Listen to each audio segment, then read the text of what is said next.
Hello and welcome to the Brasileirao magazine of round 34. In today's show, hands on the title. Atlético Mineiro won their fourth in a row and are close to securing their second Brasileirao. Hope is not dead. Grêmio beat Chapecoense and still believe they can escape the bottom four. One-sided derby. Corinthians ran over Santos in São Paulo and put their rivals back in danger. Tons of excitement, stunning sights, and of course, loads of brilliant goals. It all starts now in the Brasileirao magazine.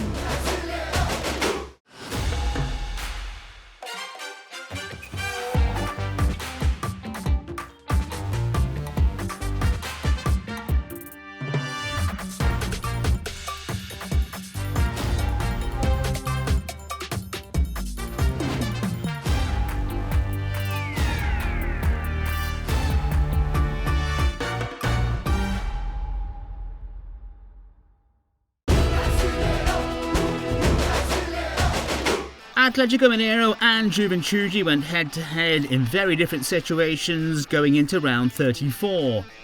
The excited Galo fans know that the title is close and produced their own special moment during the Brazil national anthem. Cuca had all his usual starters for the game and sent them all out onto the pitch as they moved in on the trophy. Juventude were fighting against relegation and went to the Mineirao with a hope of stealing points from the leaders. With 2 minutes on the clock, Galo already produced the first opportunity, but Keno failed to profit. The powerful duo of Atletico combined for this one. Hulk brushed off the defenders and sent it to Diego Costa. He then worked his way through and almost scored a fantastic goal. On the 27th minute mark, Juventude responded with a great move. Sorriso cut into the middle in a fast counter-attack and almost put the away side in front. At the end of the first half, experienced defender Hever picked up an injury and Cuca sent on Nacho Fernandez in his place. The host then had one more chance for a set piece on the right, but no one could finish the job after Nacho's cross. The second half started very much like the first. Nacho centred into Juve's area, but again the chance went begging. Galo finally got the breakthrough after a controversial moment. VAR called the referee's attention to review a possible penalty on Diego Costa.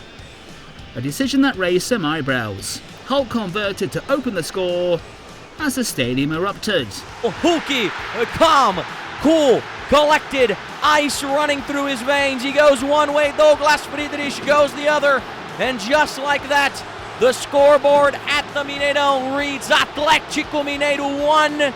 With 77 minutes on the clock, Keno set up a fast counter-attack and gave the ball to Hulk outside the area. The striker then produced a little bit of magic with a shot into the top corner, and the points were in the bag. 2-0 Atlético.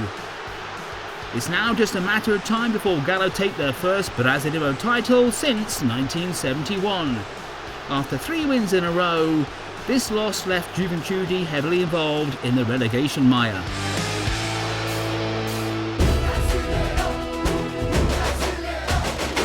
Fortaleza took on Palmeiras in the Arena Castelão on Saturday evening. Both teams are hoping to bounce back after losing their respective derbies against Ceará and São Paulo. Voivoda's team were without Lucas Lima, who's on loan from Palmeiras. A week before the final of the Libertadores, Abel Ferreira put out a full-strength team, hoping to give some confidence to his starting players. The home side had the first chance. Jose shot from outside the area just inches wide of Weberton's post.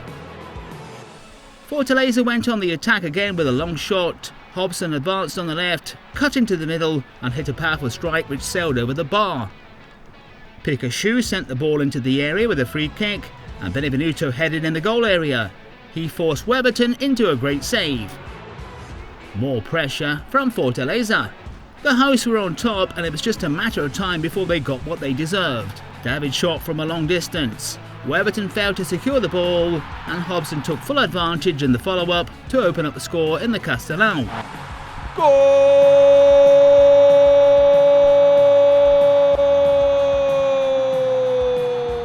In the the second half, the first real opportunity came on 73 minutes. Dudu received on the left, moved into the middle and had a go. But the execution wasn't that great and the save was easy for Boeki. Then, a centre from the right. Hobson could have killed the game off, but somehow managed to miss the target. In the final moments, Palmeiras put the ball into the back of the net. Patrick de Paula finished from outside the area. The ball took an awkward bounce and fooled Boeki.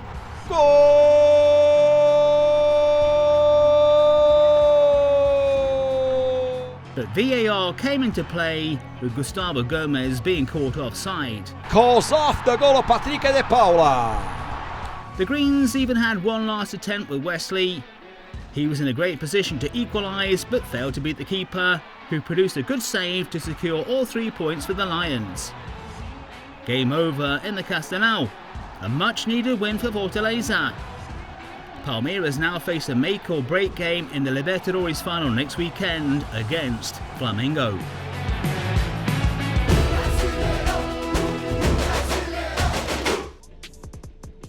Already relegated, Chapecoense faced Grêmio in the Arena Condá on Saturday evening. The Tricolor needed all 3 points to continue their difficult fight to avoid the same fate as Chape. Caretaker coach Felipe Andrés sent out his team with Caio Nunes and Henrique Almeida in attack. Wagner Mancini had team captain Pedro Jeromel in defence, and Ferreira, Jonathan Hobachi and Diego Souza up front. Chape had the first opportunity with only 3 minutes on the clock. Henrique Almeida was smart to take advantage of a loose ball just outside the area. He would have found the net if it wasn't for Gabriel Chapeco's great save. But it was Grêmio who were ahead on the 36-minute mark with this amazing thunderbolt from Lucas Silva. Santos, Lucas Silva, he lets it fly, golaço! 1-0 for the away team. Lucas Silva was on fire, and after the break he managed to produce a second. This time he found Thiago Santos, who progressed through the middle to finish. Goal!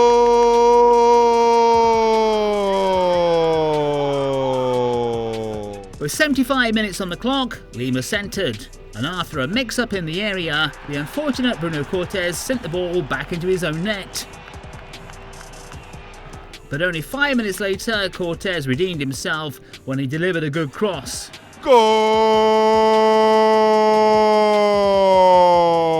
This time it was Chape defender Laesio who produced the own goal. Game over in the Arena Condá, and Grêmio took all 3 points back to Porto Alegre. 2 wins on the bounce has given them hope, but the Tricolors still have a lot to do.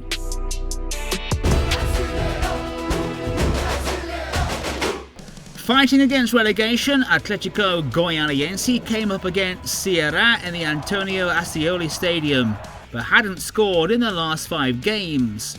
To try to find the net, Marcelo Cabo brought in Paraguayan Montenegro into the attack.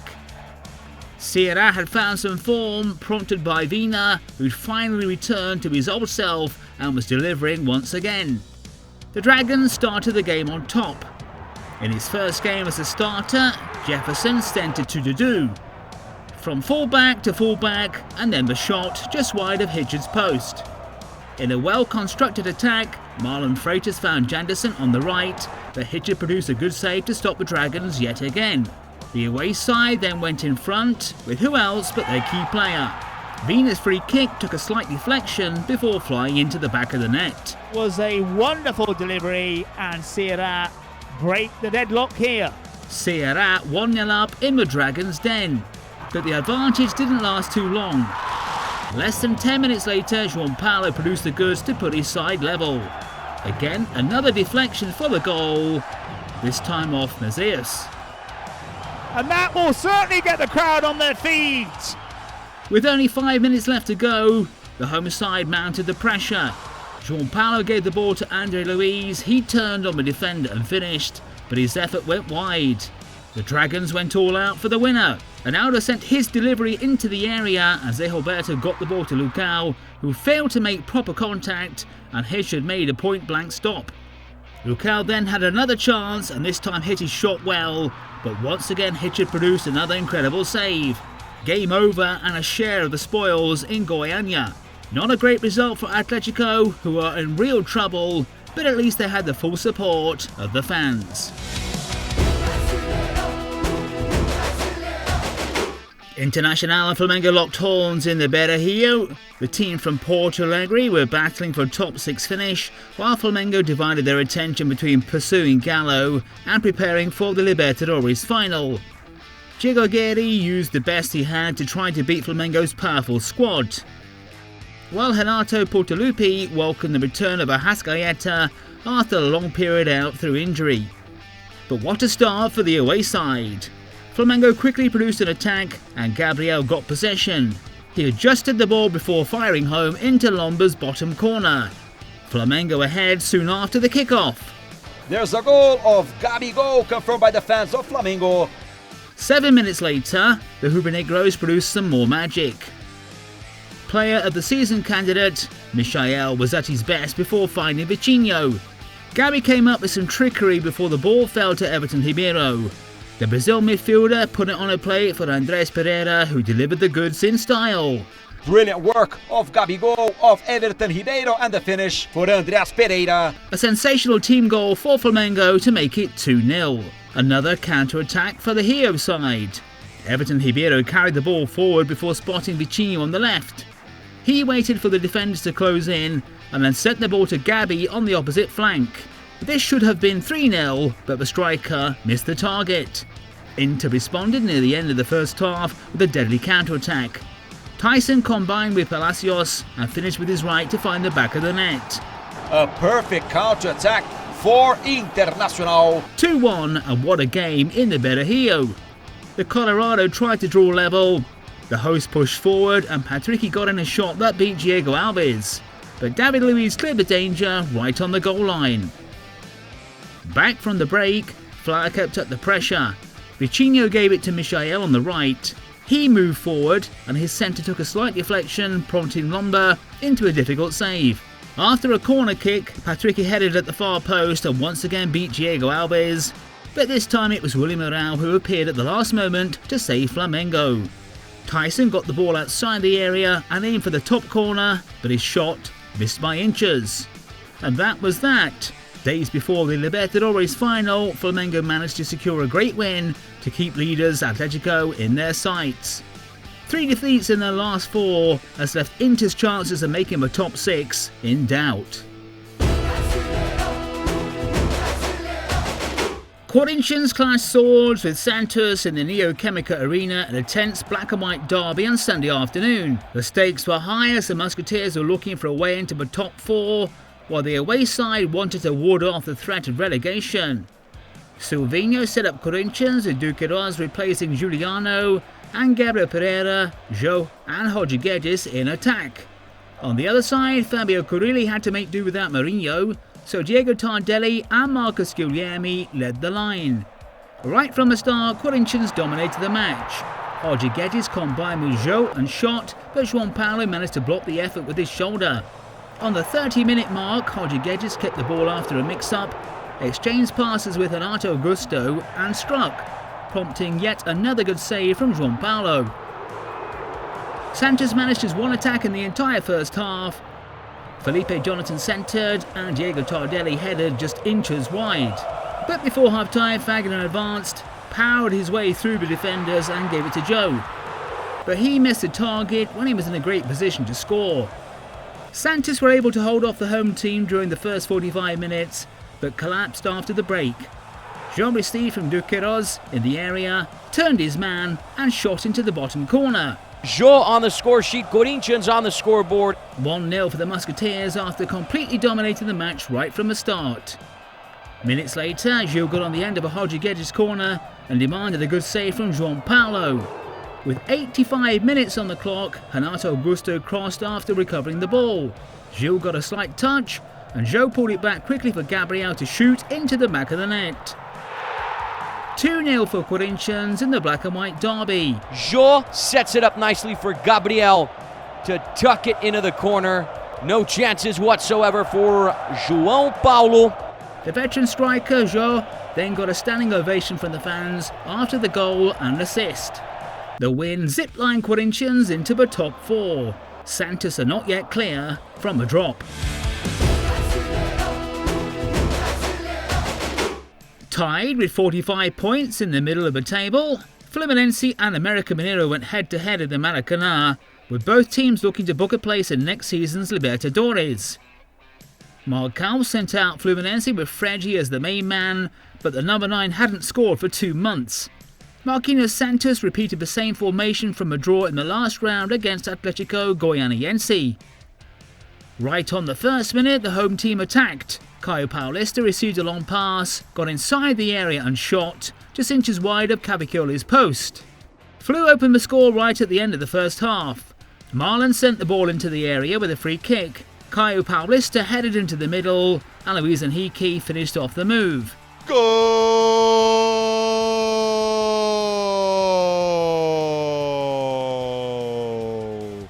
Goal number 5 from Luis Henrique in the competition. The players returned from the break, and Luis Henrique was giving a hard time to America. On the 50th minute mark, he recovered a loose ball and went past 2 defenders before shooting. Cavicchioli went to work with a decent save. The best opportunity for America came with 62 minutes on the clock. Marlon received a long pass and tried to lob Marcos Felipe, but he got his angles all wrong as the ball went over the bar. Luis Henrique picked up a knock and had to be subbed, but he received a standing ovation from the fans at the Maracanã when he left the pitch. And the fans are screaming, "Ah, Luis Henrique." Cazares restarted the game quickly, giving the ball to John Arias inside the area. He got tangled up with Eduardo Bauerman and was brought down. The referee had no doubt in calling the penalty, which generated lots of complaints from the away team.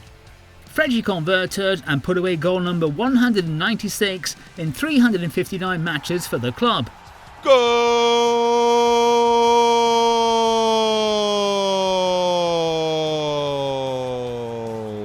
Fred! The strike was his 19th of the season and came against the side where he started life as a pro back in 2003.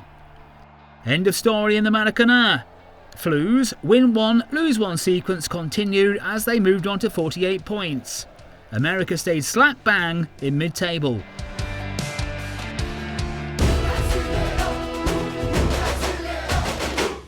Bahia were desperate to escape the relegation zone as they faced Cuiabá and Arena Fonte Nova. Guta Ferreira had to make do without top scorer Gilberto, who was suspended, and brought in Colombian striker Rodallega to replace him. Jorginho also had to make changes, and Felipe Marques went into the game instead of Clayson, who was unavailable for the match. Before the whistle, the players from both teams took a knee in protest against racism. In a game with few opportunities, Max was the one who looked the most likely with a long-distance shot on the 17-minute mark. He got the follow-up from the corner and finished from outside the area, but missed the target.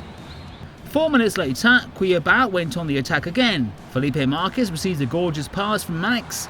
He pulled the ball back to Rafael Gava, who found the back of the net. However, after a long review, the officials decided that Felipe Marques had been offside.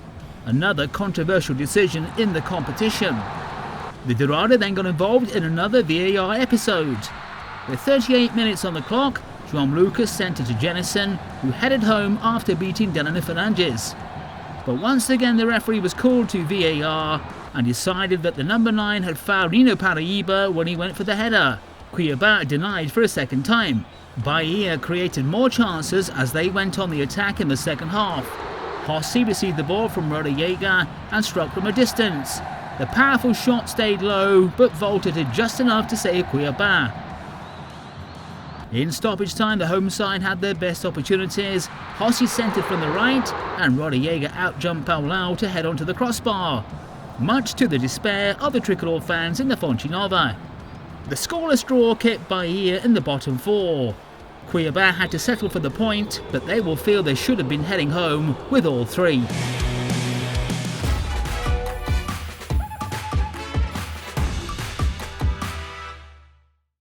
In a season of amazing set pieces, this one from Vina certainly deserves to be in our top 3. A beautiful shot with his right that left no chance for Fernando Miguel.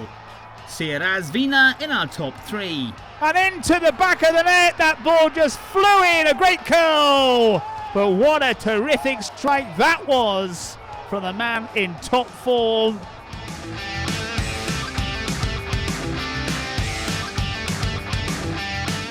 In at number 2, the amazing Hulk.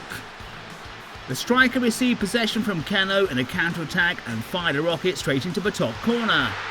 One of the hits from the Brasileirao top scorer in our best goals of round 34. Ladies and gentlemen, it doesn't get any better than that. The Mineiro goes into absolute madness for the second time tonight.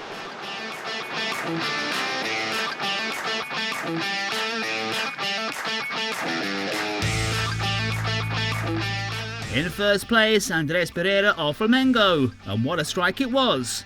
Everything started with a great move by Michael.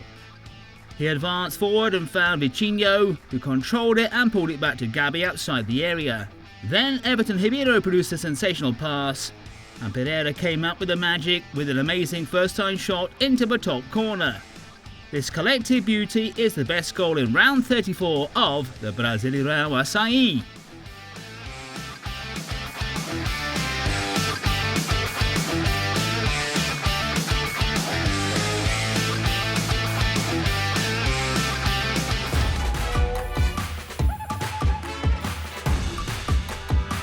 Flamengo saw off Internacional in the better heel and kept alive their dream of retaining the title.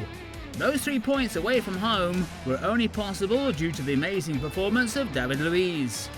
But in round 34, the former Arsenal man wasn't just a central defender.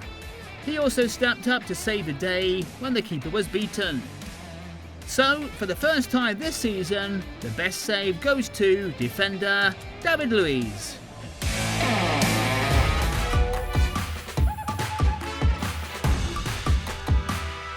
Hulk is having a fantastic spell, so it's no surprise to see him popping up all over the magazine. In today's Let's Samba, he hit this exquisite nutmeg through Rodrigo Bueno and followed it up with a perfect pass to Arana, who almost produced a goal for Gallo with the cross. Hulk earned the award for the best skill in round 34.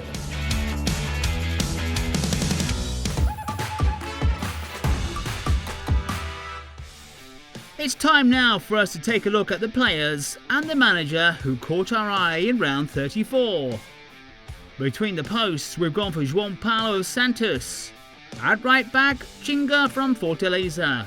The two central defenders are Nathan Silva from Atlético Mineiro and David Luiz from Flamengo. At left back, we've gone for Guilherme Arana from Atlético Mineiro. In midfield, Lucas Silva, Grêmio. Andrés Pereira, Flamengo. Renato Augusto, Corinthians. Our three-pronged attack includes Joe, Corinthians, Hobson, Fortaleza, and Hulk from Atlético Mineiro. Our man on the bench is Kuka, also from Atlético Mineiro.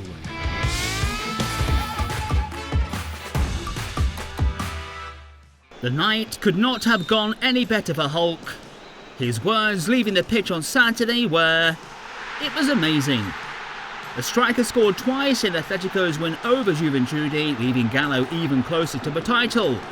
If that wasn't enough, he's the league's top scorer once again with 14 goals. The best player in round 34 is without question the Incredible Hulk. For the second time tonight, just a few minutes after the opening goal, spectacular run from Keno links up with Hulk, and he, ladies and gentlemen, shows us why he is arguably the best player in Brazil at the moment. Controls it with one touch, and the second touch to send it into the top corner.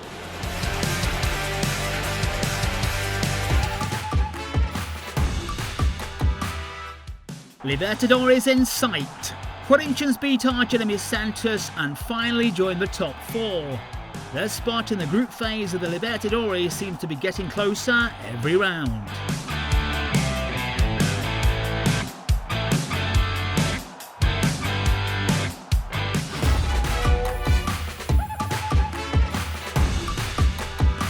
Every round sees Atlético Mineiro edge ever closer to the second ever Brasileirao title as they hit the 74-point mark.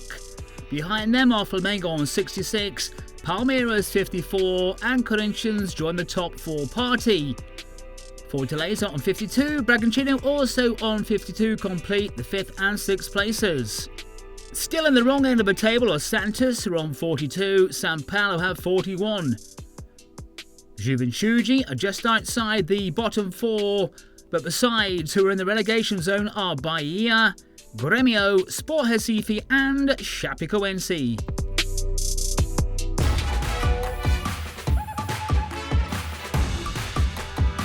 Round 35 starts on Tuesday with an exciting match that was also this year's Libertadores semi-final as Palmeiras take on Brasileirao champions-elect Atlético Mineiro in a huge match in the race for the title.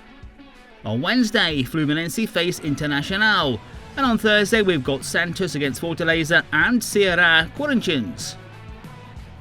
The round restarts only on Monday the 29th of November when Atlético Goianiense come up against Bahia. On Tuesday the 30th, Juventude face Red Bull Bragantino. On December the 1st, America clash swords with Chapecoense, and on the 2nd, Grêmio face São Paulo. On Friday the 3rd, Atlético Paranaense Cuiabá and Sport against Flamengo finally close the round. That's it for this week. We hope you're enjoying our coverage of the toughest, most exciting league in the Americas, and we'll be back next week with more action from the Brasileirao.